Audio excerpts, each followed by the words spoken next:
चमचमात चंचल नयन बिच घूंघट पट झीन, मानहु सर सरिता विमल जल उछरत जुगमीन। जय हिंद दोस्तों, मैं रविशंकर सिंह आप सभी का स्वागत करता हूं जिज्ञासा द थर्ड आई में।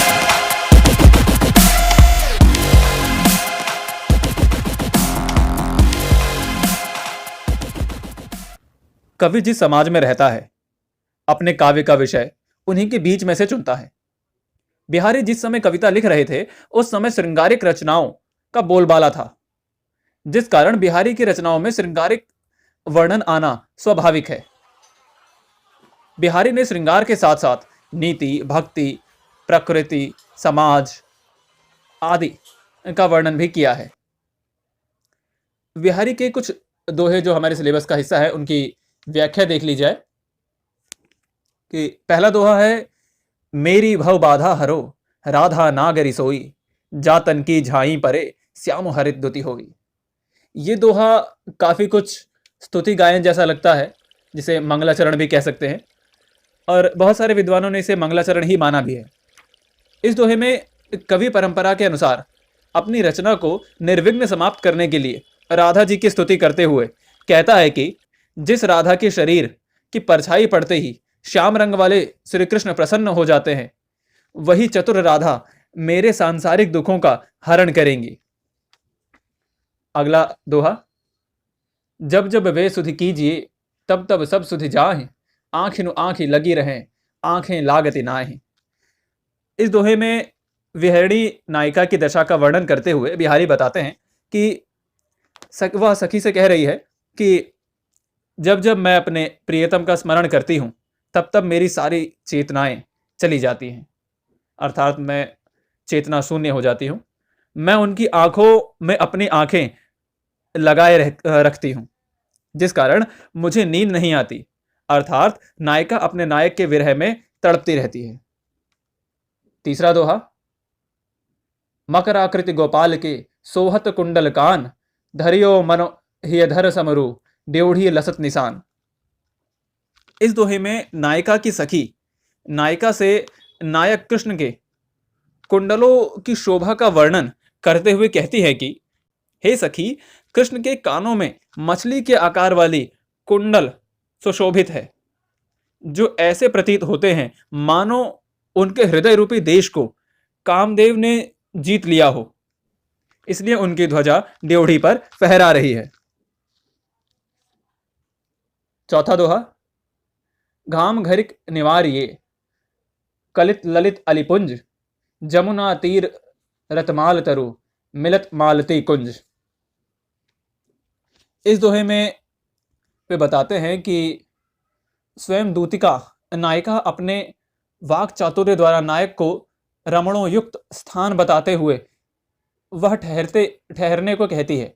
इस दोहे में नायिका कहती है कि दोपहर के समय में यमुना नदी में पानी भरने आऊंगी, वही नदी के किनारे पर मालती कुंज है जहां पर कोई भी व्यक्ति नहीं आता, इसलिए वहां के भौरे का समूह निशंक होकर गूंजता रहता है।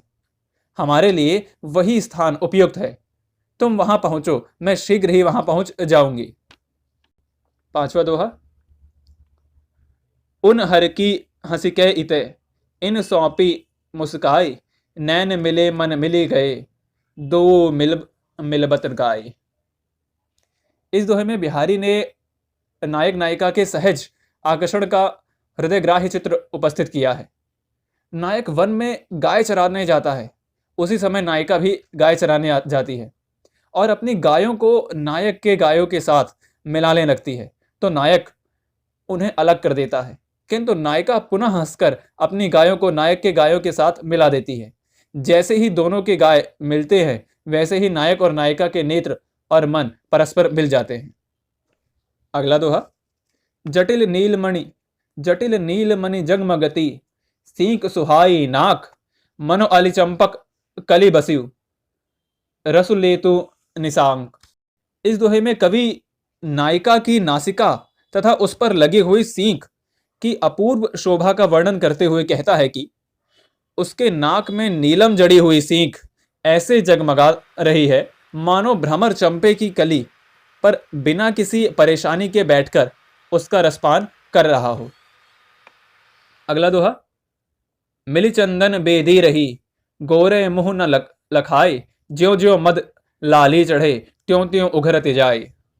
इस दोहे में नायिका की सखी नायिका के मुख में गुराई तथा मद्यपान के सेवन से आई लाली का वर्णन नायक से करते हुए कहती है कि अब नायिका को नशा हो रहा है, अतः आपके जाने का उपयुक्त समय यही है। अगला दोहा, लिखन बैठ जाकी सभी, गही गही गर्भ गरूर, भय ना केते जगत के, चतुर चितेरे क्रूर। इस दोहे में अंकुरित यौवन नायिका के सौंदर्य में पल पल बढ़ते हुए शरीर के कांति तथा सौंदर्य की प्रशंसा नायक से करते हुए सखी कहती है कि बड़ा से बड़ा चित्रकार भी इस समय नायिका के यथार्थ चित्र को नहीं उकेर सकता, क्योंकि उसकी शोभा प्रतिक्षण ऐसे बढ़ती है कि जब कोई चित्रकार उसका चित्र बनाकर उससे मिलाता है तो इतने ही थोड़े समय में उसके सौंदर्य में आए परिवर्तन के कारण वह चित्र उससे नहीं मिल पाता, उस चित्रकार को मूढ़ बनना पड़ता है। अगला दोहा, दृग उरझत टूटत कुटुम, जुरत चतुर चित प्रीति, परति गांठ दुर्जन हिये, दई नहीं यह रीति। इस दोहे में परकिया नायिका अपनी सखी से प्रेम मार्ग में आने वाली स्थितियों को वर्णन करते हुए कहती है कि प्रेम में जब आंखें उलझती हैं, प्रेम में तो आंखें उलझती हैं, लेकिन गांठ दुर्जन के हृदय में पड़ जाती है। और ये रीति कोई नई बात नहीं है, ऐसा सदियों से होता चला आया है। अगला दोहा, रनित भृंग घंटावली, झरति दान मधुनीर, मंद मंद आवत चलियो, कुंज रुकुंज समीर। इस दोहे में कवि ने वसंत ऋतु की पवन को हाथी मानकर उसका वर्णन करते हुए कहा है कि भौरे रूपी घंटों के समूह का शब्द करता हुआ मकरंद रूपी मद जल को गिराता हुआ कुंज से शरीर रूपी हाथी धीरे धीरे चला जा रहा है। अर्थात जिस प्रकार हाथी पर लगी हुई घंटियां उसके चलने के साथ बजती हैं और उसका मद झरता रहता है, उसी प्रकार कुंज से निकलता हुआ समीर भी भौरों की गुंज से गुंजायमान है और फूलों से मकरंद को गिरा रहा है। इस तरह इस दोहे में कवि ने हाथी और वसंत के समीर के बीच सादृश्य का वर्णन किया है। तो आज के लिए बस इतना ही, फिर मिलते हैं किसी और कवि की किसी और कृति के साथ। तब तक के लिए जय हिंद, जय भारत।